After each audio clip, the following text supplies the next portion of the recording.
నమస్తే. ఈనాడు దినపత్రికల్లోని ముఖ్యాంశాలు. ముందుగా హెడ్లైన్ చూసుకున్నట్లయితే డీ స్కామ్లలో డైరెక్టర్ల తొలగింపు, ఇంధన శాఖ ఉత్తర్వులు, 11,500 కోట్ల పన్నుల రద్దు, నీటిపారుదల శాఖకు సంబంధించి సర్కార్ కీలక నిర్ణయం, ప్రజలందరికీ డిజిటల్ ఆరోగ్య సమాచార కార్డులు, నిబంధనలు మార్చి భూ కేటాయింపు, మార్కుల పత్రం విజిటింగ్ కార్డు కాదు, పిసిసి మాజీ అధ్యక్షుడు నర్సారెడ్డి కన్నుమూత, నివాళులర్పించిన సీఎం, మంత్రులు, రాజ్యసభ ఎన్నికలకు నగారా, 15 రాష్ట్రాల్లో 56 స్థానాల భర్తీకి షెడ్యూల్ విడుదల, రైతు బంధుపై రసభాస, మంత్రి కోమటిరెడ్డి, జెడ్పీ చైర్మన్ సందీప్ రెడ్డి మధ్య వాగ్వాదాలు, టికెట్ల కోసం పోటాపోటీ, రాజ్యసభ లోక్సభ ఎన్నికలతో కాంగ్రెస్లో సందడి, పంచాయతీలకు ప్రత్యేక అధికారులుగా గెజిటెడ్ అధికారులు, నేడు సాగర్ ఎడమ కాల్వకు నీటి విడుదల, పోలవరం ముప్పుపై సంయుక్త సర్వే చేపట్టండి, రాజన్న క్షేత్రం భక్తజన సముద్రం.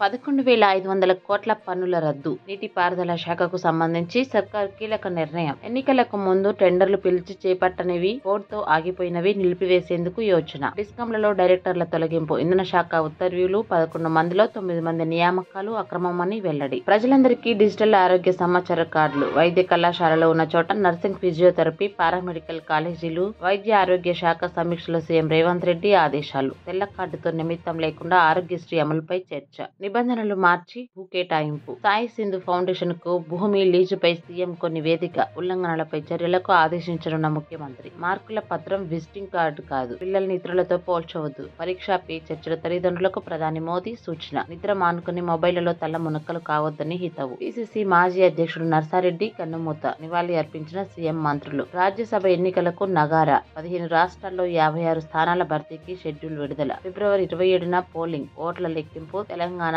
ఏపీలో 3 చొప్పున సీట్లకు ఎన్నిక. తెలుగు రాష్ట్రాల నుంచి 6, తెలంగాణ నుంచి జోగినపల్లి సంతోష్ కుమార్, వద్దిరాజు రవిచంద్ర, బడుగుల లింగయ్య యాదవ్ల పదవీ కాలం ముగియనుంది. అలాగే ఆంధ్రప్రదేశ్ నుంచి సీఎం రమేష్, కనమేడల రవీంద్ర కుమార్, వేమిరెడ్డి ప్రభాకర్ రెడ్డి, ఉత్తరప్రదేశ్ నుంచి ప్రాతినిధ్యం వహిస్తున్న జీవీఎల్ నరసింహారావు స్థానం ఖాళీగానుంది. ఈ ఎన్నికల్లో తెలంగాణలోని 3 స్థానాలు 2 కాంగ్రెస్, 1 భారాస దక్కించుకోనున్నాయి. ఆంధ్రప్రదేశ్ లో 3 స్థానాలు వైకాపాకు దక్కే అవకాశం ఉంది. హిమాచల్ ప్రదేశ్ నుంచి భాజపాకు ఈసారి సీటు దక్కే అవకాశం లేనందున భాజపా అధ్యక్షుడు జేపీ నడ్డా వేరే రాష్ట్రానికి బదిలీ కావాల్సి ఉంది. రైతు బంధుపై రసాభాస, మంత్రి కోమటిరెడ్డి, జెడ్పీ చైర్మన్ సందీప్ రెడ్డి మధ్య వాగ్వాదం, గ్రామ పంచాయతీ భవన ప్రారంభోత్సవంలో ఉద్రిక్తత, పంచాయతీలకు ప్రత్యేక అధికారులుగా గెజిటెడ్ అధికారులే, కలెక్టర్లకు ప్రభుత్వ ఆదేశాలు, నేడు సాగర్ ఎడమ కాల్వకు నీటి విడుదల, 11.8 అడుగులకు పడిపోయిన పాలేరు రిజర్వాయర్ నీటి నిల్వ, టికెట్ల కోసం పోటాపోటీ, రాజ్యసభ లోక్సభ ఎన్నికలతో కాంగ్రెస్ లో సందడి, ఆశావాహుల జాబితాపై ఆరా తీస్తున్న పిసిసి, నేడు సీఎం రేవంత్ రెడ్డి అధ్యక్షతన కీలక సమావేశం, పోలవరం ముంపుపై సంయుక్త సర్వే చేపట్టండి, పీపీఏ సమావేశంలో పట్టుబట్టిన తెలంగాణ, సీఈలతో కమిటీని ప్రతిపాదించిన ఏపీ,